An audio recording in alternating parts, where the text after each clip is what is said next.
आप सभी को नमस्कार। पतंजलि योग सूत्र योग दर्शन पढ़ने की इस सीरीज में अभी तक हम समाधिपाद, साधनपाद पढ़ चुके हैं। आज से हम लोग विभूतिपाद पढ़ने वाले हैं, जिसमें कुल 55 या 56 सूत्र हैं, 55 या 56। अब मैं एक पर क्यों नहीं बता रहा हूँ, 55 ही क्यों नहीं बोल रहा हूँ या 56 ही क्यों नहीं बोल रहा हूँ। तो आप जो ट्रेडिशनल टेक्स्ट देखेंगे, जैसे गीता प्रेस गोरखपुर का जो है योग दर्शन है, या आप और पुराने देखेंगे तो उसमें आपको 55 सूत्र मिलेंगे और टोटल अगर चारों पाद के मिलाए तो 195 सूत्र मिलेंगे। लेकिन आप कुछ और टेक्स्ट उठा करके देखेंगे, जैसे बीकेएस अयंगर का लाइट ऑन योगा है या स्वामी विवेकानंद का पतंजलि योग सूत्राणी है, तो वहां पर विभूतिपाद में आपको एक सूत्र एक्स्ट्रा मिलेगा जो कि है 22 एतेन शब्दायंद्रेण मुक्तमा। तो आपके अगर ऑप्शन में 195 सूत्र निकल के आते हैं तो आपको 195 को टिक करना है। अगर 195 ऑप्शन में नहीं है और ऑप्शन में 196 आता है तो फिर आपको 196 को टिक करना है। ऐसा ही विभूतिपाद के साथ में है। अगर वो पूछता है कि कितने सूत्र हैं और 55 ऑप्शन में है तो आप 55 को टिक करेंगे। अगर 55 ऑप्शन में नहीं है और 56 ऑप्शन में है तो आप 56 को टिक करेंगे। ठीक है, तो जब मैं 22वां सूत्र डालूंगा इसमें, जब पढ़ाऊंगा, तो मैं इस वाले को सूत्र को भी कवर कर लूंगा, क्योंकि मेरा मानना ऐसा है, ये कहीं लिखा हुआ नहीं है, मेरा मानना ऐसा है पर्सनली कि कोई सूत्र एकदम से निकल के नहीं आ सकता, एक्स्ट्रा नहीं कर सकते। जो टेक्स्ट में है ही नहीं वो एक्स्ट्रा कैसे आएगा। मेरा मानना ये है कि हो सकता है कि मिस प्रिंटिंग के चक्कर में या चीजें चली आ रही हो वैसे ही, तो एक सूत्र कम मिस प्रिंट हो सकता है लेकिन एक्स्ट्रा नहीं आ सकता। तो हम ये वाला सूत्र पढ़ेंगे, लेकिन ऑप्शन में अगर 55 या 195 है तो हम उसी को टिक करेंगे। बाकी ये सूत्र जो है बहुत इंपॉर्टेंट है, मैं इसको आगे आपको कवर करूंगा। तो आज से हम लोग विभूतिपाद को स्टार्ट करेंगे और फिर बाद में हम कैवल्यपाद पढ़ेंगे। पिछली वीडियो में हम यम नियम पढ़ चुके हैं, उसके बाद हमने आसन प्राणायाम प्रत्याहार पढ़ लिया। ये हमारी 13th वीडियो होने वाली है सीरीज की, जिसमें हम आज अष्टांग योग के बचे हुए 3 अंग धारणा, ध्यान और समाधि को पढ़ने वाले हैं। तो सबसे पहले हम धारणा से प्रारंभ करते हैं। तो धारणा आपको याद होगा, जब हमने प्राणायाम पढ़ा था तो प्राणायाम का रिजल्टेंट था क्या, धारणा। की प्राणायाम करने से क्या होता है, आपके मन में धारणा करने की योग्यता आ जाती है। तो उसको महर्षि पतंजलि यहाँ विभूतिपाद के पहले सूत्र में डिफाइन कर रहे हैं, जो कि है देश बंद चित्तस्य धारणा। अब यहाँ पर 2 चीजें हैं, देश और बंद, और किसके द्वारा करनी है तो बोल रहे हैं चित्तस्य के द्वारा। तो क्या लिख रहे हैं कि ऐसा कोई भी स्थान जहां पर आप अपने चित्त को रोक सके, अपने मन को रोक सकते हैं।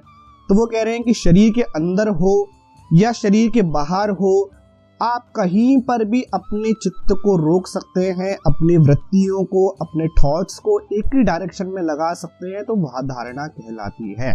जैसे अगर आपका चित्त इस समय ये पढ़ने को लेकर के है और आपके मन में और कोई विचार नहीं आ रहे हैं, केवल इस वीडियो से रिलेटेड, धारणा से रिलेटेड विचार आ रहे हैं, तो वो धारणा हो जाती है। और जो प्रैक्टिकली हम योग में करते हैं त्राटक, वो धारणा का सीधा सीधा एग्जाम्पल है। दूसरा मैं बोलूँगा कि जितने लोग भी मेडिटेशन कर रहे हैं, माइंडफुलनेस मेडिटेशन, सविता ध्यान, सदिता ध्यान, ओम मेडिटेशन, वो सब लोग भी धारणा ही कर रहे हैं, बस ध्यान का उसको नाम दे रहे हैं। क्योंकि ध्यान किसी के द्वारा किया नहीं जा सकता, ध्यान किसी के द्वारा करवाया नहीं जा सकता। ध्यान जो है वो रिजल्टेंट है धारणा का, है ना। अगर आपकी धारणा करते रहेंगे, धारणा करते करते करते करते आप अपने आप ध्यान की स्टेज में चले जाएंगे। आपको अलग से ध्यान करने नहीं बैठना पड़ेगा। यहाँ पर एस व्यासा के श्री HR नागेंद्र जी एक कॉन्सेप्ट देते हैं। उनके अकॉर्डिंग धारणा मतलब है कि जहां पर 3 चीजें हो, 3 चीजें मतलब ऑब्जेक्ट हो, प्रोसेस हो और पर्सन हो। तो यहाँ पर जब हम त्राटक करते हैं तो ऑब्जेक्ट के रूप में हमारे पास कैंडल स्टैंड पर रखी हुई वो कैंडल होती है, उस कैंडल की फ्लेम होती है, और हम क्या कर रहे हैं, उसको एक टकटकी लगा करके विदाउट ब्लिंकिंग हम उसको आंखों को, पलकों को झपकाए बिना उसको देख रहे हैं और उसके जैसी ही वृत्ति बनाते जा रहे हैं। तो वो एक प्रोसेस हो गई। और पर्सन जो हम कर रहे हैं, तो जहां पर ये तीनों चीजें आ गई, मतलब ऑब्जेक्ट आ गया, प्रोसेस आ गया, पर्सन आ गया, तीनों ये आ गया, वहां पर आप जो कर रहे हैं वो धारणा कर रहे हैं। तो जितने भी लोग ध्यान बोल करके करवा रहे हैं कि मैं ध्यान करवाता हूँ, मैं इंटरनेशनल क्लासेस लेता हूँ, ऑनलाइन ऑफलाइन मेरा सेंटर भी है, तो मेरे पास कई सारे फोन आते हैं कि सर हमको मेडिटेशन करना है, आप मेडिटेशन करवाते हैं क्या? तो मैं उनको पहले ही क्लियर कर देता हूँ कि नहीं भैया, हम मेडिटेशन नहीं करवाते, लेकिन हम जो करवाते हैं उससे आप मेडिटेशन की स्टेज तक पहुंच सकते हैं। मैं किसी को मेडिटेशन नहीं करवा सकता, मैं क्या, कोई भी किसी को मेडिटेशन नहीं करवा सकता। मेडिटेशन तो ऑटोमेटिकली होगा, मैं आपको धारणा करवा सकता हूं, मैं आपको बोल सकता हूं श्वास पर ध्यान केंद्रित करो, मैं आपको बोल सकता हूं कि ओमकार सामने है उसको देखो, मैं आपको बोल सकता हूं कि अपने ईश्वर को देखो। माइंडफुलनेस मेडिटेशन, आप अपने चेस्ट पर ध्यान दो, आप अपने घुटने पर ध्यान दो, आपके घुटने में दर्द हो रहा है तो आप देखो कि आपका घुटने आप अंदर से हील कर रहे हैं। तो ये सब क्या है? ये धारणा है। जब ये करते रहेंगे आप तो फिर ध्यान बन जाएगा। तो ध्यान की डेफिनेशन हम आगे बढ़ते हैं, तो बोल रहे हैं तत्व प्रत्येकतानता ध्यानम। तत्र मतलब जो पीछे जो देश और बंध हमने किया ना, उस तत्र की बात कर रहे हैं कि जिस वस्तु में आपने चित्त को लगाया है उसमें ही आपका चित्त एकाग्र हो जाए, मतलब केवल आपको ध्येय दिखने लगे और जो वृत्तियां हैं वो उसी प्रकार की चलते रहें और दूसरी वृत्ति का नहीं उठे। जब दूसरी वृत्ति नहीं उठेगी तो आपकी क्या कहलाएगी? ध्यान कहलाएगी। इसी को डॉक्टर HR नागेंद्र और एक्सप्लेन करते हैं। वो बोलते हैं कि जब इन 3 प्रोसेसों में से एक प्रोसेस हट जाती है तो वो ध्यान बन जाता है। पीछे हमने धारणा को देखा तो उसमें ऑब्जेक्ट, प्रोसेस और पर्सन था। ध्यान में कह रहे हैं HR नागेंद्र जी कि आप प्रोसेस को हटा दीजिए, आप ऑब्जेक्ट है, पर्सन है, तो फिर वो क्या है? वो ध्यान बन जाता है। आपको पता ही नहीं है आप क्या कर रहे हो। यही मैंने समझाया ना कि मैं नहीं करवा सकता ये वाली स्टेज, आपको कोई भी नहीं करवा सकता। आपको पता ही नहीं है आप क्या कर रहे हैं, आपको पता ही नहीं है आप क्या कर रहे हैं। जब पता है फिर तो वो धारणा हो गई, जब पता नहीं है फिर भी सामने ऑब्जेक्ट दिख रहा है, मीन्स आप ध्यान की स्टेज तक पहुंच गए हैं। तो ये करवाया नहीं जा सकता, ये किया जा सकता है अपने आप धारणा के करते करते। धारणा का ये फल है ध्यान, है ना। और धारणा किसकी फल है? तो वो जब हमने यम नियम से अपने चित्त को साफ किया, अपने शरीर को शुद्ध किया, आसन के द्वारा हमने शरीर को स्थिरता प्रदान करी, प्राणायाम के द्वारा हमने कुंभक करके श्वास को जीतने का प्रयास किया, प्रत्याहार के द्वारा जो हमारी सारी इंद्रियां बहिर्मुखी हुई रखी थी उनको हमने अंदर की ओर खींचना शुरू किया, उनको हमने आदेश देना शुरू किया, तो फिर हम धारणा कर पाएंगे। जब तक आप इंद्रियों पे कंट्रोल ही नहीं करोगे तो आपकी इंद्रियां, आप अपनी आंखों को बोल ही नहीं पाओगे कि तेरे को केवल फ्लेम ही देखना है, वो फ्लेम के साथ साथ पीछे का भी देखेगी। तो फिर प्रत्याहार यहाँ पे रोल में आता है कि आप अपने आंखों को आदेश देंगे कि तुम्हें केवल ये जो कैंडल है इसकी फ्लेम को देखना है, और जब ये फ्लेम दिखेगी तो फिर वो धारणा होने लगेगा, और वो केवल फ्लेम ही दिखती रहेगी। आपको पता ही नहीं है कि आप देख भी रहे हैं, आपने बंद आंखें भी बंद कर ली तब भी वो फ्लेम दिख रही है, प्रोसेस खत्म हो गई है, तो फिर वही ध्यान बन गया। और आगे जब इसको हम एक्सप्लेन करते हैं समाधि के तरफ, तो महर्षि लिख रहे हैं तदेव अर्थ मात्र निर्भासम स्वरूप संयमिव समाधि। अब यहां करते हैं कि जब पर्सन जो कर रहा है उसके स्वरूप का अभाव हो जाए, केवल कैंडल ही रह जाए, केवल ऑब्जेक्ट ही रह जाए, तो वो क्या कहलाएगी? समाधि कहलाएगी। तो धारणा का रिजल्टेंट ध्यान और ध्यान का रिजल्टेंट समाधि। तो यहां पर उन्होंने बोला कि समाधि मतलब केवल और केवल ऑब्जेक्ट रह गया। अब तो केवल वो जो फ्लेम थी ना वही बचा। अब हम जो करने वाला था, जो करता था, वो करता भी नहीं बचा, उसके जैसा हो गया। जैसे मीराबाई जब मंदिर के अंदर गई तो उस मूर्ति में ही समा गई, पता ही नहीं चला कि मीराबाई गई कहाँ। ऐसे बहुत सारे एग्जाम्पल हमारे संतों के हैं जो प्रभु के साथ में, ईश्वर के साथ में, अपने ध्येय के साथ में एकाकार हो गए, है ना। तो वही समाधि की अवस्था है। समाधि भी की नहीं जा सकती, अपने आप होने वाली अवस्था है। तो जहां पर आप खुद को भी भूल जाएं, अपने शरीर को भूल जाएं, अपने चित्त को भूल जाएं, केवल और केवल आपका ऑब्जेक्ट ही रह जाए, वही क्या कहलाती है, समाधि कहलाती है। और ये समाधि हमने पहले पाद में, जब टाइप्स ऑफ समाधि की मैंने वीडियो एक बनाई हुई है, तो उसमें आपको दिख जाएगी, मैं उसको यहाँ पर डाल भी दूंगा। अब बता रहे हैं संयम। तो संयम में क्या कह रहे हैं, तत्रम एकत्र संयम, मतलब जो तत्र मतलब जो तीनों की बात पीछे की है, तो क्या कह रहे हैं कि किसी एक ध्येय पदार्थ में धारणा, ध्यान और समाधि तीनों हो जाना क्या कहलाता है, संयम कहलाता है। तो जहां भी उन्होंने बात करी है संयम की, संयम का फल बताएंगे अभी, तो उन्होंने केवल एक ही चीज की कही है कि संयम मतलब कि जब आपका ऑब्जेक्ट एक है, उस ऑब्जेक्ट को आप धारणा भी कर रहे हो, उसी ऑब्जेक्ट से ध्यान हो गया, उसी ऑब्जेक्ट से समाधि हो गया, तो वो क्या है, संयम कहलाता है। तो वही लिख रहे हैं, किसी एक ध्येय पदार्थ में धारणा, ध्यान और समाधि ये तीनों होने से संयम कहलाता है। अतः इस ग्रंथ में जहां तहां किसी विषय में संयम करने को कहा जाए, संयम का फल बता जाए, तो संयम के नाम से किसी एक ध्येय में तीनों का होना समझ लेना चाहिए। तत्र मतलब तीनों और एकत्र मतलब एक ध्येय में, तो उन तीनों का एक ध्येय में धारणा, ध्यान, समाधि का होना क्या कहलाता है, संयम कहलाता है। अब आगे उसका फल बता रहे हैं, तज्जात प्रज्ञा लोकः, मतलब साधन करते करते जब योगी संयम पर विजय प्राप्त कर लेता है, अर्थात उसके चित्त में ऐसी योग्यता प्राप्त हो जाती है कि किसी भी विषय में संयम करना चाहे वो संयम तत्काल हो जाता है। ठीक है, तो उस समय योगी को क्या होता है, बुद्धि का प्रकाश प्राप्त होता है, उसकी बुद्धि में अलौकिक ज्ञान शक्ति आ जाती है।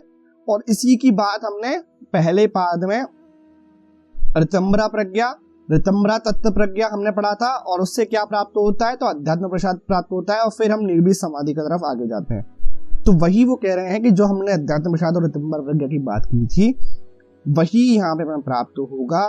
कब प्राप्त होगा, जब वो संयम पर विजय आ जाएगा, तो हमारे जो चित्त की वृत्ति बनेगी या हमारा चित्त का जो स्टेट बनेगा, वो कैसा बनेगा कि आप कभी भी किसी भी समय किसी भी वस्तु पर तुरंत संयम कर लेंगे।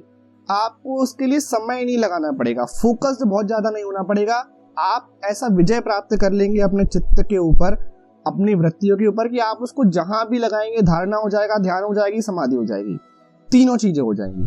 तो वही महर्षि पतंजलि कह रहे हैं, जो कि हमने ऋतंभरा प्रज्ञा और अध्यात्म प्रसाद पढ़ा था पहले पाद में, वो हमें यहाँ से मिलने लग जाता है। उसके बाद कह रहे हैं, तस्य भूमिषु विनियोगा, मीन्स संयम का अभ्यास क्रम पूर्वक करना चाहिए। सबसे पहले स्थूल विषयों पर संयम करना चाहिए, जब उसमें स्थिरता आ जाए तब क्रमशः सूक्ष्म विषयों पर संयम का अभ्यास करना चाहिए। इस प्रकार जिस स्तर पर संयम दृढ़ हो जाए, उसी के अनुसार हमें आगे बढ़ते रहना चाहिए। ये तो सब लोग हम बचपन से सीख रहे हैं, फर्स्ट क्लास पढ़े, फर्स्ट क्लास में हमने प्लस माइनस सीखा, सेकंड क्लास में आए हमने मल्टीप्लाई डिवीजन सीखा, उसके ऊपर गए तो फिर हमने और थोड़े डिफिकल्ट वाले पॉइंट वाले करना सीखे, उसके और ऊपर गए, तो ऐसे धीरे धीरे धीरे धीरे धीरे धीरे हम क्या करते गए, एकदम सूक्ष्म विषय की तरफ बढ़े गए। तो महर्षि कह रहे हैं कि अगर आप पहले से ही सूक्ष्म करेंगे तो नहीं हो पाएगा, तो पहले स्थूल विषयों पर संयम करने का प्रयास करो, और जैसे ही वो होने लग जाए फिर सूक्ष्म पे करो, होने लग जाए और सूक्ष्म पे जाओ, तो अपने आप को आगे बढ़ाते जाओ, पहले स्थूल से शुरू करो। तो ये स्थूल और सूक्ष्म विषयों का उन्होंने अलग अलग समाधि का नाम दिया है ना, तो वो आपको देखना पड़ेगा, मैं वीडियो डाल देता हूँ यहाँ आई बटन में, तो वहां पे सवितर्का, निर्वितर्का, है ना, तो वो जो समाधि उन्होंने बताई थी, सवितर्का समाधि, समापत्ति, निर्वितर्का समापत्ति, सभी जो निर्वित समाधि में मैंने डिफरेंस समझाया था, वो मैं डाल रहा हूँ यहाँ पर, वो आप देख लीजिएगा, है ना, वो आप अगर देख लेंगे तो आपको समझ में आ जाएगा। और उसके बाद कह रहे हैं कि ये जो तीनों को बता रहे हैं, है ना, और जो पहले 5 बताए थे, तो अब क्या कह रहे हैं कि जो पहले 5 बताए थे वो क्या थे, बहिरंग थे, और ये जो तीनों जो बता रहे हैं, धारणा, ध्यान और समाधि, ये क्या है, अंतरंग है। अब भी इसके बाद जो सूत्र आएगा ना, आपको होगा कि यहाँ अंतरंग बता रहे हैं और ये तो कुछ और ही बोल रहे हैं। तो इस सूत्र में, 7वें सूत्र में बोल रहे हैं कि इसके पहले हमने जो 5 पढ़े थे, यम, नियम, आसन, प्राणायाम, प्रत्याहार, वो क्या है, बहिरंग है, और धारणा ध्यान समाधि, और तीनों क्या हैं, ये अंतरंग साधन है। ये शायद मैंने पहले भी बताया था जब मैं आपको यम नियम पढ़ा रहा था। तो यहाँ पर आपको केवल इतना समझना है कि यम नियम आसन प्राणायाम और प्रत्याहार क्या है, बहिरंग साधन है। धारणा ध्यान और समाधि ये क्या है, अंतरंग साधन है। अब देखो अगला सूत्र कितना अच्छा है, खुद बता करके खुद कंफ्यूज करते हैं महर्षि और खुद ही फिर आपको सही गाइडेंस देते हैं। अब क्या कह रहे हैं कि तत् अपि बहिरंग निर्बीजस्य, मतलब कि ये अंतरंग तो हैं लेकिन निर्बीज समाधि सिद्ध होने तक ये भी बहिरंग है। तो क्या कह रहे हैं कि पर वैराग्य की पूर्ण दृढ़ता से जब समाधि प्रज्ञा के संस्कारों का भी निरोध हो जाता है तब निर्बीज समाधि सिद्ध होती है। ये उन्होंने पिछले पाद में कहा था, पहले पाद में समाधि पाद में। जब निर्बीज समाधि आप पढ़ेंगे तो आपको पता चलेगा। क्या कह रहे हैं, जब पर वैराग्य की पूर्ण दृढ़ता से समाधि प्रज्ञा के, समाधि प्रज्ञा कौन सा, अभी बताया था मैंने, ऋतंभरा प्रज्ञा। जब ऋतंभरा प्रज्ञा के संस्कारों का भी निरोध हो जाएगा तो फिर आपको क्या मिलेगा, निर्बीज समाधि मिलेगी। तो ऐसी अवस्था में धारणा ध्यान और समाधि भी अंतरंग साधन नहीं रह जाते, क्योंकि वहां सभी प्रकार की वृत्तियों का अभाव कर दिया जाता है और किसी भी ध्येय में चित्त को स्थिर करने का अभ्यास नहीं किया जाता। धारणा ध्यान समाधि में क्या कर रहे थे, ऑब्जेक्ट था। धारणा में तो ऑब्जेक्ट था, पर्सन था, प्रोसेस था। ध्यान में प्रोसेस हट गई, समाधि में फिर भी ऑब्जेक्ट बचा था। लेकिन जब निरोध समाधि करोगे, निर्बीज समाधि करोगे, वो कह रहे हैं कि ऑब्जेक्ट भी नहीं बचेगा। कई बार मेरी किसी से लेकर डाउट हो जाता है कि महर्षि पतंजलि जो योग की व्याख्या कर रहे हैं वो लिख रहे हैं योग क्या है, तो उन्होंने सीधे बोला कि योग जो है चित्तवृत्ति निरोधा, योगा चित्तवृत्ति निरोधा। तो कई लोग बोलते हैं कि चित्त की वृत्तियों का निरोध, तो मैं बोलता हूं कि सारी चित्त की वृत्तियों का निरोध करना ही योग है। तो वो कहते हैं कि नहीं, अगर ऐसा होता तो महर्षि लिखते सर्वचित्ती वृत्ति निरोधा। अब देख लो क्या लिख रहे हैं, यहां लिख रहे हैं ना कि सारे संस्कार खत्म हो जाएंगे, ऑब्जेक्ट भी नहीं बचेगा, तब ही योग है। अगर आप कर रहे हैं, अगर आपका ऑब्जेक्ट बच रहा है, अगर कोई भी विचार मन में बच रहे हैं, तो फिर ये जो अंतरंग ऊपर उन्होंने पढ़ाया ना, धारणा ध्यान समाधि, ये भी अंतरंग नहीं कहलाएंगे, ये भी बहिरंग ही कहलाएंगे, क्योंकि इसमें भी ऑब्जेक्ट है। तो पर वैराग्य की पूर्ण दृढ़ता, उससे प्राप्त होगा आपको ऋतंभरा प्रज्ञा, और ऋतंभरा प्रज्ञा के संस्कारों को भी खत्म कर लोगे तब जाके समाधि आपकी सिद्ध होगी। वो निर्बीज समाधि या असंप्रज्ञात समाधि कहलाएगी। तो सोचो महर्षि कितनी डीप जाने की आपको बात कह रहे हैं। इसलिए कह रहे हैं कि ऊपर जो उन्होंने धारणा ध्यान समाधि बोला और उनको अंतरंग बोला, और यम नियम आसन प्राणायाम प्रत्याहार को पांचों को बहिरंग बोला, तो यहां कह रहे हैं कि भैया अगर ऑब्जेक्ट जब तक खत्म नहीं हो रहा, जब तक ऋतंभरा प्रज्ञा के संस्कार खत्म नहीं हो रहे, जब तक समाधि प्रज्ञा के संस्कार खत्म नहीं हो रहे, तब तक धारणा ध्यान समाधि भी बहिरंग ही कहलाएगी, अंतरंग नहीं कहलाएगी। तो हमको निर्बीज समाधि तक पहुंचना है, तो हमको समाधि के द्वारा जो हमारे ऋतंभरा प्रज्ञा बन रही है, अध्यात्म प्रसाद जिससे निकल के आ रहा है, उस ऋतंभरा प्रज्ञा जनित संस्कारों को भी खत्म करना पड़ेगा, तब जाकर के हम निर्बीज समाधि तक पहुंचेंगे। इसीलिए कह रहे हैं कि अगर वो नहीं हो पा रहा तब तक भी, जब तक ऑब्जेक्ट है तब तक धारणा ध्यान समाधि भी बहिरंग ही कहलाएंगे इसके सापेक्ष में। वैसे अगर आप ओवरऑल बात करेंगे ऊपर तक, तो यम नियम की तुलना में धारणा ध्यान समाधि अंतरंग है, और इसकी तुलना में अगर देखें निर्बीज की तुलना में, तो निर्बीज की तुलना में ये बहिरंग है, अंतरंग नहीं कहलाएंगे। अंतरंग कब होंगे, जब हमारा, क्योंकि इसमें भी तो ऑब्जेक्ट रह जाएगा, ऑब्जेक्ट रह जाएगा तो थोड़े संस्कार रह जाएंगे, तो जब वो संस्कार खत्म होंगे तब निर्बीज समाधि सिद्ध होगी।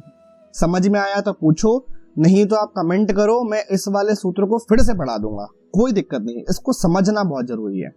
तो ये जो मैं वीडियो बोल रहा था आपसे बार बार, इसको समझने के लिए आपको समाधि के प्रकार 6 नंबर की वीडियो है इसी प्लेलिस्ट की, मैं इसको आई बटन में डाल दूंगा, डिस्क्रिप्शन में डाल दूंगा, वहां पर देखो मैंने अच्छे तरीके से पूरा ये पढ़ाया है फ्लो चार्ट के द्वारा कि समाधि के कितने टाइप, 2 टाइप, संप्रज्ञात असंप्रज्ञात, निर्बीज भी कहते हैं उसको।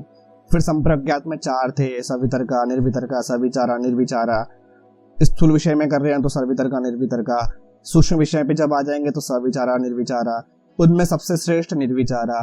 निर्विचारा करते रहेंगे तो क्या प्राप्त होगा? अध्यात्म प्रसाद प्राप्त होगा। उससे हमारी प्रज्ञा कैसे बनेगी? ऋतंबरा प्रज्ञा बनेगी। और ऋतंबरा प्रज्ञा के संस्कारों को भी जब हम समाप्त कर देंगे तो फिर हमें केवल्य अवस्था, जिसको निर्विश समाधि या संप्रज्ञात समाधि कहते हैं। ये मैंने बहुत अच्छे से पढ़ाया है, इसका लिंक डाल रहा हूं आई बटन में भी, यहां पर भी जाकर के आप देख लीजिए। अब बोल रहे हैं व्युत्थान निरोध संस्कारयो अभिभव प्रादुर्भावो निरोध क्षण चित्त अन्वय निरोध परिणाम। अब बता रहे हैं कि निरोध की अवस्था में जब चित्त पूरी तरह शून्य हो जाता है, बल्कि उसमें दो प्रकार के संस्कार कार्यरत रहते हैं। अब देखो, निरोध की अवस्था में भी दो प्रकार के संस्कार कार्यरत रहते हैं। पहला कौन सा? व्युत्थान के संस्कार, जिसमें चित्त का बाहर की ओर जाना है ना। अभी चित्त कहाँ है?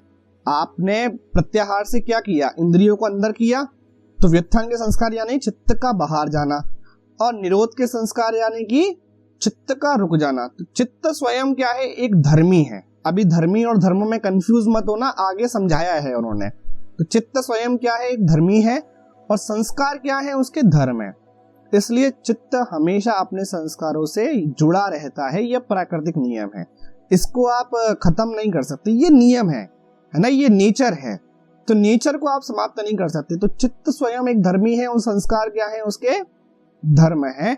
तो यहाँ निरोध की अवस्था में भी दो अवस्थाएं होंगी। एक व्युत्थान के संस्कार होंगे जिसमें चित्त बाहर जाएगा, निरोध के संस्कार होंगे जिसमें चित्त रुक जाएगा।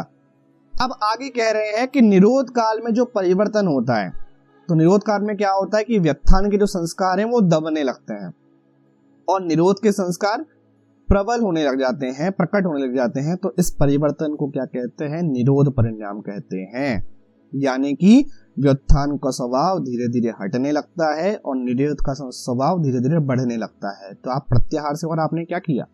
आपकी जो इंद्रियां बाहर थी उनको धीरे धीरे धीरे धीरे धीरे आप अंदर ले गए, तब जाकर के वो धारणा हो पाई। लेकिन ऐसा नहीं है फिर से बाहर निकलेगा तो फिर से अंदर जाएगा, फिर से बाहर निकलेगा, फिर से उसको लेकर के जाएंगे।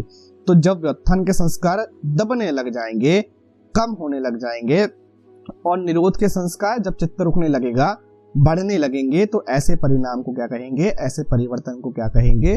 निरोध परिणाम कहेंगे। आगे 2-3 परिणाम और आने वाले हैं, तो आप इसको नोट डाउन कर लीजिए कि निरोध का परिणाम मतलब जब व्युत्थान अर्थात चित्त का बाहर जाना रुक करके, निरोध अर्थात चित्त का रुकना प्रारंभ होने लगेगा, तो उस परिणाम को, उस परिवर्तन को हम कहेंगे निरोध परिणाम।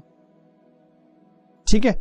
उसके बाद एक चीज यहाँ पर और समझा रहे हैं, वो कह रहे हैं कि निरोध समाधि की तुलना में संप्रज्ञात समाधि भी एक प्रकार की व्युत्थान समाधि, व्युत्थान अवस्था ही है, क्योंकि उसमें अभी ज्ञान और वृत्तियां विद्यमान रहती हैं। इसलिए संप्रज्ञात समाधि से जुड़े संस्कारों को भी व्युत्थान संस्कारों के अंतर्गत ही रखा जाता है। क्यों ऐसा कह रहे हैं? क्योंकि संप्रज्ञात समाधि में अध्यात्म प्रसाद था, संप्रज्ञात समाधि में स्थूल सूक्ष्म विषय था, संप्रज्ञात समाधि में ऋतंबरा प्रज्ञा थी, तो संस्कार तो बचे ना उसके, तो इसलिए वहां पे उसको व्युत्थान संस्कारी कह रहे हैं। लेकिन जब निरोध समाधि हो जाएगी, जब असंप्रज्ञात समाधि हो जाएगी, जब केवल्य अवस्था हो जाएगी, तो वो पूरी तरीके से निरोध परिणाम हो जाएगा, व्युत्थान संस्कार वहां पूरी तरीके से हट जाएगा। समझ आया? नहीं आया तो बताना, फिर से इसको एक्सप्लेन कर लेंगे अगली वीडियो में, कोई दिक्कत नहीं है। अब बोल रहे तस्य प्रशांत वाहितात संस्कारात। तो जब व्युत्थान के संस्कार पूरी तरह दब जाते हैं और निरोध के संस्कार पूरी तरह प्रबल हो जाते हैं, तो उसको क्या बोलते हैं? निरोध संस्कार या निरोध परिणाम बोलेंगे, है ना। तो क्या लिखा है? जब व्युत्थान के संस्कार पूरी तरह दब जाते हैं, निरोध के संस्कार पूरी तरह से प्रबल हो जाते हैं, तब चित्त में केवल निरोध से संबंधित संस्कार ही शेष रह जाते हैं। ऐसे चित्त में केवल निरोध संस्कार की निरंतर निर्मल धारा प्रभावित होती रहती है। यही निरुद्ध चित्त का अवस्था परिणाम है। पीछे हमने क्या पढ़ा कि जब व्युत्थान के संस्कार दबने लगेंगे और निरोध के संस्कार प्रबल होने लगेंगे, तो क्या बोलेंगे उसको? निरोध परिणाम। जब पूरी तरह दब जाएंगे और केवल निरोध के संस्कार बचेंगे, तो उसको क्या बोलेंगे? अवस्था परिणाम। तो दो परिणाम हमने अभी तक समझे। पहला निरोध परिणाम। तो निरोध परिणाम में क्या हो रहा था? व्युत्थान के संस्कार दब रहे थे, निरोध के संस्कार प्रबल हो रहे थे। तो वो क्या कहलाएगा, निरोध परिणाम। और यहाँ पर क्या कह रहे हैं, अब व्युत्थान के संस्कार पूरी तरीके से खत्म हो चुके हैं, केवल जो संस्कार हैं वो निरोध के संस्कार ही हैं, तो वो क्या कहलाएगी, अवस्था परिणाम। दो परिणाम लिख लीजिए। निरोध परिणाम क्या है, जब दबने लगे, उठने लगे तो निरोध परिणाम। अवस्था परिणाम क्या है, जब व्युत्थान खत्म ही हो जाए, केवल निरोध के संस्कार बच जाए, तो वो क्या कहलाएगा, अवस्था परिणाम। आगे कह रहे हैं सर्वार्थता एकाग्रतयो क्षय चित्तस्य समाधि परिणाम। तो निरोध समाधि से पहले जब योगी को संप्रज्ञात योग की सिद्धि हो जाती है, संप्रज्ञात योग से कंफ्यूज मत होइए, संप्रज्ञात समाधि की बात कर रहे हैं, निरोध समाधि से कंफ्यूज मत होइए। निरोध समाधि मतलब वही निर्वीत समाधि, असंप्रज्ञात समाधि। तो संप्रज्ञात सिद्धि हो जाती है, तब चित्त की विक्षिप्त अवस्था धीरे धीरे क्या होती है, समाप्त हो जाती है। और कौन सी अवस्था आ जाती है, अब ये विक्षिप्त क्या है, ये एकाग्र अवस्था क्या है, तो मैंने चित्त की भूमियां पढ़ाई हैं, तो वहां मैंने पढ़ाया था विक्षिप्त क्या होता है, क्षिप्त क्या होता है, एकाग्र अवस्था क्या होती है, वहां मैंने पढ़ाया हुआ है, तो मैं उसको भी डाल दूंगा आई बटन में, तो आप जाकर के उसको देख लेना। तो अब क्या कह रहे हैं कि जब निरोध समाधि से पहले संप्रज्ञात सिद्ध हो जाता है, तब चित्त की अवस्था धीरे धीरे विक्षिप्त अवस्था समाप्त हो जाती है और एकाग्र अवस्था प्रकट होती है। तो निर्वितर्क और निर्विचार समाधि में साधक के चित्त में केवल ध्येय का ही ज्ञान रहता है, ध्येय का ही ज्ञान रहता है, वही समाधि वाली बात कर रहे हैं। चित्त के अपने स्वरूप का भी भान नहीं रहता। यह अवस्था चित्त का विक्षिप्त अवस्था से एकाग्र अवस्था में रूपांतरित हो जाना है, और इसी परिवर्तन को समाधि परिणाम कहते हैं।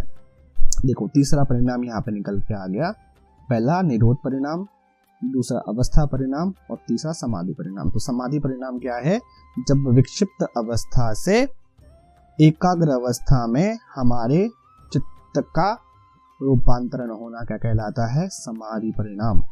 तो ये संप्रज्ञात की बात कर रहे हैं, अभी निरोध तक नहीं पहुंचे, निरोध तक ऊपर पहुंचे थे, निर्वित समाधि उन्होंने ऊपर खत्म कर दी। अब संप्रज्ञात का बता रहे हैं कि जब क्या होगा, विक्षिप्त अवस्था से आप एकाग्र अवस्था तक की तरफ जाएंगे, रूपांतरित होंगे, तो वो जो परिणाम कहलाएगा वो समाधि परिणाम कहलाएगा, है ना। तो ये मैंने 2 डाला हुआ है। सेकंड वीडियो में आपको ये योग चित्त की और भूमियां मिल जाएंगी। दृष्टु समझाया है मैंने, वहाँ भूमियां समझाई है, वहाँ भी अच्छे से समझाया है। और ये समाधि के प्रकार, समाधि को मैंने अच्छे से समझाया है। तो वहां से आपको ये निर्बीज, निर्विचारा, निर्वितर्का, सविचारा, निर्विचारा, वो सब वहां समझ में आएगा। तो उसको जरूर जाकर के देख लो, और चैनल को सब्सक्राइब नहीं किया है तो वह भी कर लो, क्योंकि ऐसे ही पतंजलि से रिलेटेड, पतंजलि के बाद फिर उपनिषद या हठ योग में से रिलेटेड ऐसा कंटेंट और आने वाला है, तो आपकी तैयारी अच्छे से हो जाएगी, है ना। अब आगे बढ़ते हैं। अब बोल रहे हैं तत् पुनः शांत उदित तुल्य प्रत्यय चित्तस्य एकाग्रता परिणाम। मतलब कि जब चित्त विक्षिप्त अवस्था से निकल करके एकाग्र अवस्था में प्रवेश करता है तो उसको क्या बोलते हैं, समाधि परिणाम। तो तीसरा परिणाम जो था वो समाधि परिणाम, वो मैंने फिर से यहाँ समझाया। चित्त विक्षिप्त अवस्था से निकल करके एकाग्र अवस्था में प्रवेश करता है तो समाधि परिणाम कहलाता है। जब चित्त पूरी तरह से समाहित हो जाता है ना, एकाग्रता क्या हो जाती है, दृढ़ हो जाती है, उसके बाद चित्त में जो परिणाम होता है उसे एकाग्रता परिणाम कहते हैं। इस अवस्था में वृत्तियां शांत हो जाती हैं, कोई नई वृत्ति उत्पन्न होती है, दोनों एक सी ही होती हैं, इसलिए इस चित्त की एकाग्रता बनी रहती है। मतलब जो वृत्ति शांत हो रही है और जो उत्पन्न हो रही है वो दोनों वृत्ति एक जैसी ही है, तो आपका जो चित्त है वो व्याकुल नहीं होता। हम व्याकुल कब होते हैं, जब हमारी बॉडी गर्म हो और ठंड लगने लगे तो हम व्याकुल होंगे। हमारी बॉडी भी ठंडी हो, ठंड भी लगने लगे तो फिर हमें ठंड का फर्क ही नहीं पड़ेगा। हमारी बॉडी गर्म हो, गर्मी लगने लगे तो हमें फर्क ही नहीं पड़ेगा। जब टेम्परेचर ऊपर नीचे होगा बॉडी का और वातावरण का, तब हमें फर्क पड़ेगा। तो यहाँ कह रहे हैं कि वृत्ति जैसी शांत हो रही है वैसी ही वृत्ति उत्पन्न हो रही है, तो दोनों एक जैसी हो गई तो एकाग्रता बनी रहेगी। और जब एकाग्र अवस्था पूरी तरीके से सिद्ध हो गई तो वो एकाग्रता परिणाम कहलाएगा। अब यहाँ चौथा परिणाम उन्होंने बताया। सबसे पहला परिणाम निरोध परिणाम, जिसमें व्युत्थान से निरोध की तरफ जा रहे थे। दूसरा परिणाम उन्होंने बताया था क्या नाम है आपका, अवस्था परिणाम, जहां पर उन्होंने बोला कि व्युत्थान के संस्कार पूरी तरीके से खत्म हो गए, केवल निरोध के संस्कार बचे, तो वो अवस्था परिणाम। समाधि परिणाम क्या कहलाता है, जब विक्षिप्त से एकाग्र की तरफ जा रहे हैं, परिवर्तन हो रहा है, तो वो समाधि परिणाम। अब कह रहे हैं कि एकाग्र अवस्था में पूरी तरीके से रुक गए, अब विक्षिप्त बचा ही नहीं है, पूरी तरीके से वो इधर आ गया है एकाग्र की तरफ, तो वो क्या कहलाएगा, एकाग्रता परिणाम। तो 4 परिणाम की बात करिए, इनको पॉइंट आउट आप कर लीजिए। अब आगे लिख रहे हैं समाधि परिणाम और एकाग्रता परिणाम में मुख्य अंतर यह है कि समाधि परिणाम में शांत होने वाली और उत्पन्न होने वाली वृत्तियां भिन्न होती हैं, जबकि एकाग्रता परिणाम में दोनों में कोई भेद नहीं है। तो यही मैंने ऊपर बताया कि जो वृत्तियां शांत हो रही हैं वैसी ही वृत्ति उठ रही हैं, तो एकाग्रता भंग नहीं होगी, तो वो क्या कहलाएगा, एकाग्रता। समाधि परिणाम में ऐसा नहीं। समाधि परिणाम में क्या हो रहा है कि हम विक्षिप्त से एकाग्रता की तरफ जा रहे हैं, तो कुछ वृत्तियां तो ऐसी होंगी ना जो अलग होंगी, तो दोनों में अंतर यही है कि उसमें जो वृत्तियां जैसे उठेंगी, जैसी दबेंगी, वो भिन्न हो सकती हैं, यहां पर एक जैसी होंगी। दूसरा नीचे लिख रहे हैं, संप्रज्ञात समाधि की प्रारंभिक अवस्था में समाधि परिणाम होता है। जैसे हमने संप्रज्ञात समाधि शुरू करी, तो फिर कौन सी अवस्था होगी, समाधि अवस्था होगी। क्यों, क्योंकि यहाँ पर हम विक्षिप्त अवस्था से एकाग्र अवस्था की तरफ जा रहे हैं। अब जब वही समाधि परिपक्व हो जाती है, केवल एकाग्र अवस्था ही रह जाती है, तो वो क्या कहलाएगी, एकाग्र अवस्था कहलाएगी, जिसको पहले पाद में निर्विचार समाधि की निर्मलता कहा गया है। अब ये निर्विचार समाधि क्या है, उसके लिए आपको पहली वीडियो देखना पड़ेगी, वो आई बटन में मैंने डाला हुआ है। अब लिख रहे हैं, एतेन भूतेन्द्रियेषु धर्म लक्षण अवस्था परिणामा विख्याता। बहुत सारे परिणाम यहाँ महर्षि समझा रहे हैं, तो उसको आप नोट डाउन कर लीजिए प्लीज, है ना। बाकी ये पीपीटी तो मैं दे ही दूंगा, जब आप लोग मांगेंगे मैं डिस्क्रिप्शन में डाल दूंगा, लेकिन आप उसको नोट डाउन करते चलिए। अब यहाँ पर वो लिख रहे हैं कि योग शास्त्र के अनुसार चित्त और संस्कार की सभी वस्तुएं निरंतर परिवर्तनशील है। जो उन्होंने बताया कि वही तो प्रकृति है। प्रकृति का मतलब क्या है, परिवर्तन होते रहना। क्यों होते रहना, क्योंकि ये त्रिगुणात्मक प्रकृति है, इसमें तमस भी है, रजस भी है, सत्व भी है। तो चित्त में होने वाले ये परिवर्तन क्या 3 प्रकार के माने गए हैं। पहला परिवर्तन धर्म परिणाम, दूसरा परिवर्तन लक्षण परिणाम, और तीसरा परिवर्तन अवस्था परिणाम, है ना। अवस्था परिणाम उन्हें पीछे ही पढ़ा था। तो धर्म परिणाम, लक्षण परिणाम, अवस्था परिणाम। अब क्या है ये समझते हैं। तो धर्म परिणाम का मतलब है कि जब किसी वस्तु या चित्त में एक गुण या धर्म विलय होकर के दूसरा धर्म प्रकट होता है, तो उसे क्या कहलाते हैं, धर्म परिणाम कहलाते हैं। तो उदाहरण के लिए मैंने लिखा है कि समाधि परिणाम में क्या हो रहा था कि चित्त जो है विक्षिप्त अवस्था से निकल करके एकाग्र अवस्था तक जा रही थी, है ना। अगर वो एकाग्र में पहुंच जाती पूरी तरीके से, तो क्या कहलाता वो, एकाग्र परिणाम। समाधि परिणाम में मतलब क्या है कि विक्षिप्त से एकाग्र की तरफ जा रही है। अभी आप दिल्ली तक पहुंचे नहीं है, आप इन बिटवीन हैं, आप निकले हैं कहीं से, आगरा से या भोपाल से या जबलपुर से, और आप दिल्ली तक पहुंचे नहीं हैं, बीच में है, तो वो क्या कहलाएगा, समाधि परिणाम कहलाएगा। जब आप दिल्ली पूरी तरीके से रीच कर जाएंगे, दिल्ली पूरी तरीके से पहुंच जाएंगे, तब क्या कहलाएगा, फिर वो क्या कहलाएगा, एकाग्र परिणाम कहलाएगा। धर्म परिणाम क्या कहलाता है, यह जो बीच की स्टेज है, जब एक परिवर्तनशील है ना, इधर से उधर जा रहा है, तो क्या कहलाएगा, धर्म परिवर्तन कहलाएगा। जैसे कि कोई मिट्टी होती है, तो मिट्टी क्या करती है, मिट्टी से हम घड़ा बनाते हैं, और वो घड़ा फिर टूट करके उसके टुकड़े बन जाते हैं। तो यही क्या है, ये मिट्टी का धर्म परिणाम है कि वो जो घड़ा है वो मिट्टी में पहले से था, बस उसको एक आकार देने वाला, उसको शेप देने वाला, उसको भट्टी में तपाने वाले की आवश्यकता थी। जैसे ही वो हुआ तो वो घड़ा बन गया, है ना। तो वही कह रहे हैं कि जब परिवर्तन होता है, एक गुण से दूसरे गुण में जब जाता है, दूसरा धर्म प्रकट होता है, तो वो क्या कहलाता है, धर्म परिणाम कहलाता है। दूसरा कह रहे हैं लक्षण परिणाम। अब लक्षण परिणाम भी 3 प्रकार के होते हैं। अब ये जो लक्षण परिणाम है ये क्या होता है, धर्म के साथ साथ होता है। जब धर्म परिवर्तन चल रहा होगा तभी चलेगा। तो ये 3 प्रकार का है। एक तो अतीत जो हो गया, वर्तमान जो चल रहा है, और अनागत जो आने वाला है।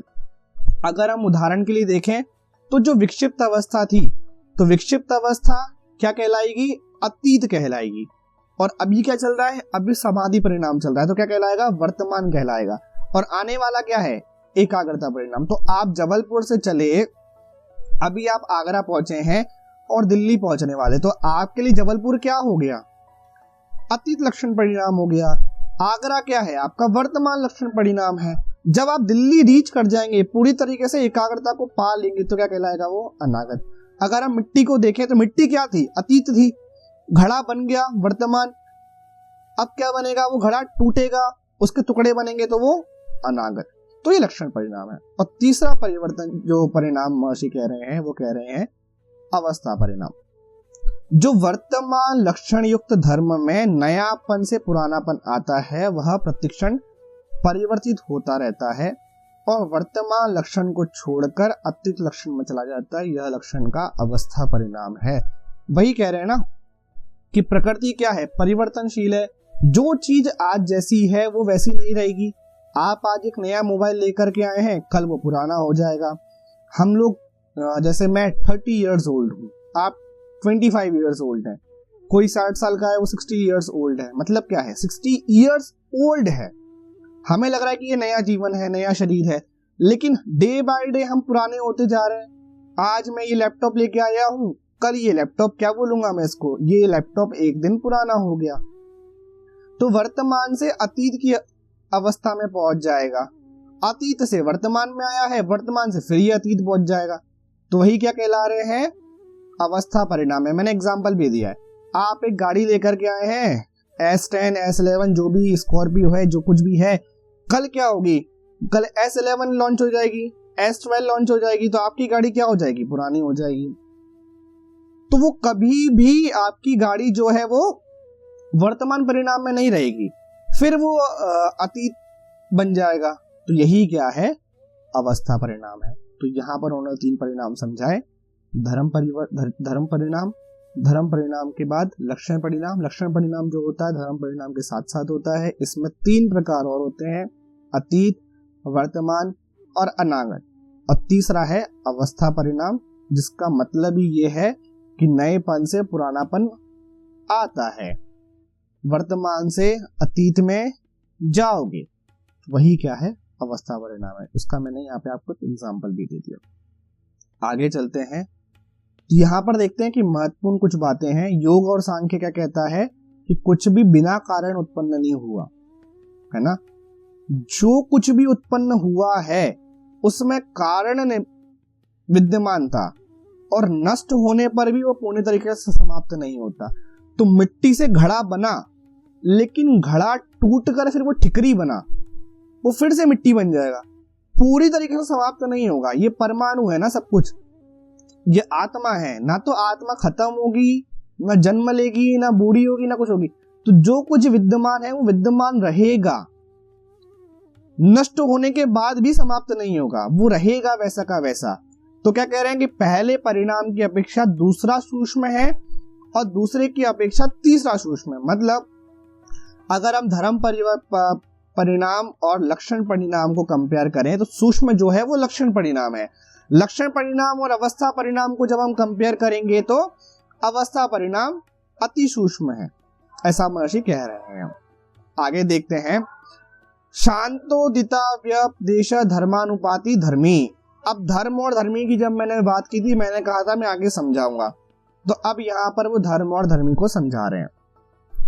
तो किसी भी द्रव्य वस्तु में जो अलग अलग शक्तियां विद्यमान रहती हैं उन्हें धर्म कहा जाता है। जैसे कि हम खाना खाते हैं, हम चावल खाते हैं, हम रोटी खाते हैं, तो उसके अंदर क्या है, हमें तो वो आटा दिख रहा है, हमें तो वो रोटी दिख रही है, लेकिन उसके अंदर कार्बोहाइड्रेट भी है, उसके अंदर प्रोटीन भी है, उसके अंदर वसा भी है, उसके अंदर और भी सारे मिलेट्स हैं जो कि हमें पता नहीं है। तो जो अलग अलग शक्तियां उस रोटी में हैं, जो अलग अलग शक्तियां उस पदार्थ में है वह क्या कहलाती है?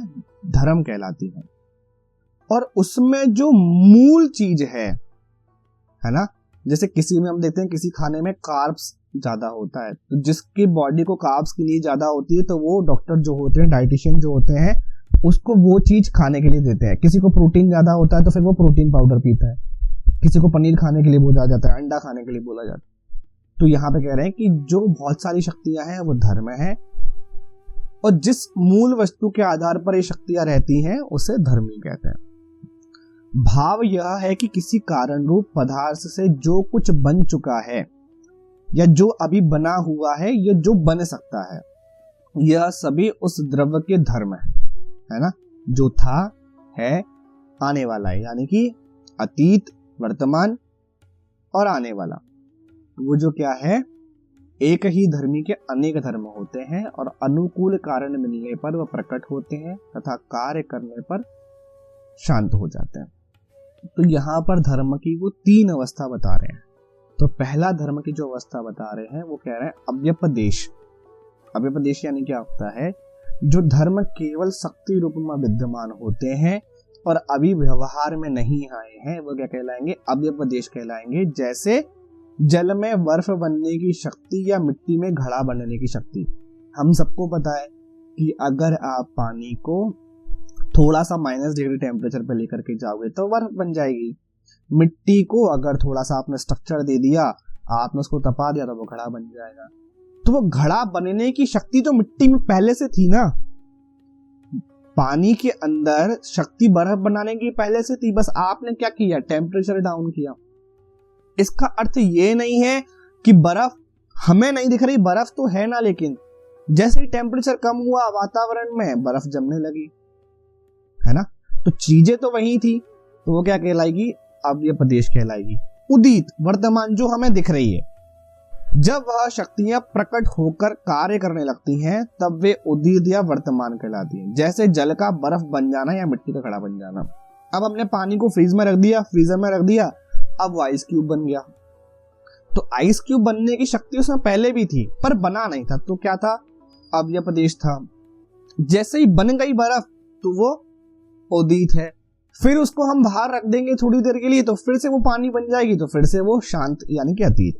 जब धर्म अपना कार्य पूरा करके फिर अपने कारण में विलीन हो जाता है तब वह शांत या अतीत कहलाता है। जैसे बर्फ का पिघलकर जल बन जाना या घड़े का टूटकर फिर से मिट्टी बन जाना। समझ गए? तो पानी में बर्फ बनने की शक्ति पहले से थी, बस बनी नहीं, तो वो अव्यपदेश। आपने उसको टेम्परेचर डाउन करके बना दिया तो वो उदित धर्म हो गया। जब आपने उसको फिर से आपने उसको ऐसे ही छोड़ दिया बाहर, उसका यूज नहीं किया, वो फिर से पानी बन गई तो वो शांत में आ गई, यानी कि अतीत में चली गई। तो इन तीनों अवस्थाओं में अव्यपदेश, उदित और शांत में धर्मी सदा विद्यमान रहता है। किसी भी समय धर्मी के बिना नहीं रह सकता। तो धर्म क्या है? वो तो शक्ति है जो उसके अंदर विद्यमान है, लेकिन मेन तो धर्मी है ना। बर्फ बन गई तो पानी थोड़ी खत्म हो गया, पानी तो रहेगा। H2O का जो कंपाउंड है वो तो रहेगा ना। मिट्टी से आपने घड़ा बना दिया तो घड़ा थोड़ी रह गया, मिट्टी तो रहेगी ना। तो धर्मी तो विद्यमान रहेगा ही हमेशा। तो ये 3 प्रकार की धर्म की अवस्था है। और अगला सूत्र जो है वह कह रहे हैं क्रमान्यत्व परिणामत्वे हेतु। मतलब एक ही द्रव्य धर्मी को अलग अलग कर्म, प्रक्रिया या क्रम परिवर्तन के कारण भिन्न भिन्न रूप और नाम धारण करता है। द्रव्य स्वयं नहीं बदलता, बल्कि उसके प्रकट होने का क्रम बदल देने से परिणाम बदल जाता है। इसीलिए एक ही धर्मी कभी एक रूप में, कभी दूसरे और कभी तीसरे रूप में दिखाई देते हैं।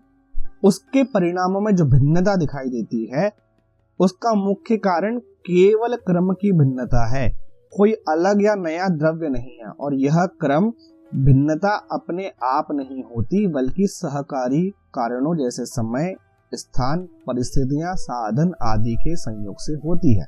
मतलब कि धर्मी तो वही था, आपने टेम्परेचर डाउन किया वो आइस बन गई, आपने टेम्परेचर बढ़ा दिया वो वापस पानी बन गई। मिट्टी तो वही थी, आपने शेप दिया वो घड़ा बन गया, आपने उसको हटा दिया तो वो वापस से टूट करके वो हो गया। तो यहाँ पर जो बात कर रहे हैं वो कौन सी बात कर रहे हैं कि एक ही धर्म को, एक ही धर्मी को, एक ही द्रव्य को अगर आप अलग अलग परिस्थितियों में रख दोगे, अलग अलग स्थान पर रख दोगे, तो वो अलग तरीके का रूप धारण कर लेगा। यानी कि अगर आपने मिट्टी को ऐसे फैला करके एक बॉक्स में जमा करके सूखने रख दिया, उसके बाद उसको भट्टी में तपा दिया तो वो ईंट बन गई। उसी मिट्टी को आपने एक शेप दे करके बढ़िया नल वगैरह लगा दिया तो वो घड़ा बन गया। अब ये ईंट है, ये घड़ा है, तो दोनों मिट्टी ना। आपने क्या किया, एक को शेप अलग दिया, एक को शेप अलग दिया, तो एक मकान बनाने के काम में आ रही है, एक पानी पीने के काम में आ रही है तो दोनों मिट्टी ही। उसी मिट्टी को कारीगर ने बढ़िया ढांचा बना करके मूर्ति का रूप दे दिया तो वो हमारे लिए पूजनीय हो गए, तो हम उनको भगवान को समझ करके उनको हम स्थापित करते हैं और पूजा करते हैं। तो धर्मी तो तीनों में एक ही मिट्टी है, बस क्या किया, तीनों को बनाने का क्रम अलग कर दिया, तीनों को बनाने का तरीका अलग कर दिया। तो वो क्या कह रहे हैं, यही कह रहे हैं। इसका मतलब ये नहीं है कि धर्मी अलग हो गया, आपके कर्म से, क्रम से परिणाम बहुत सारे हो सकते हैं। ठीक है, तो परिणाम में भिन्नता आ सकती है आपके क्रम के कारण। और कोई किसी का दिमाग चलेगा, कोई और इसको तवा बना देगा, किसी का मन चलेगा, कोई इसकी बॉल बना देगा, किसी का मन चलेगा उस मिट्टी से कोई अपना घर बना लेगा। तो आप कुछ भी बनाएं लेकिन धर्मी तो वही रहेगा। तो ऐसा महर्षि पतंजलि समझा रहे हैं। ये आज का वीडियो बहुत इंपॉर्टेंट वीडियो था, इसको आप लोग 2 बार 3 बार डाउट आता है तो कमेंट करके बोलो, मैं एक एक सूत्र फिर से समझाने को तैयार हूं। तो क्या कह रहे हैं, द्रव्य एक ही रहता है, क्रम बदलता है, परिणाम अलग दिखाई देता है। क्रम बदलता है, परिणाम कुछ और हो सकता है। तो आज के लिए इतना ही था। ये प्रणव वेलनेस आप सब लोग जान गए हैं, इसको सब्सक्राइब कीजिए, लोगों के साथ शेयर कीजिए। अभी पतंजलि का हम विभूति पाठ पे पहुंचे हैं, जल्दी से विभूति केवल्य बात खत्म करके फिर हम उपनिषद पढ़ेंगे। उपनिषद आप लोग बोलोगे तो फिर उपनिषद पढ़ लेंगे, आप लोग बोलोगे हठ योग पढ़ना है तो फिर हम हठ योग पढ़ लेंगे। लेकिन इस पे ऐसे कंटेंट बहुत सारा आएगा। मैंने प्रेयर्स की वीडियो डाली है, अभी उसमें 2 प्रेयर की वीडियो डाली है, प्राणायाम की प्रेयर की वीडियो भी आने वाली है, सूर्य नमस्कार की प्रेयर भी आ जाएगा। जब ये पूरा हम कंप्लीट कर लेंगे तो फिर हम आसन और रेगुलर एक्टिविटी की क्लासेस, योगा वगैरह को शुरू कर सकते हैं। तो आज के लिए इतना ही था। आप सभी का बहुत बहुत धन्यवाद।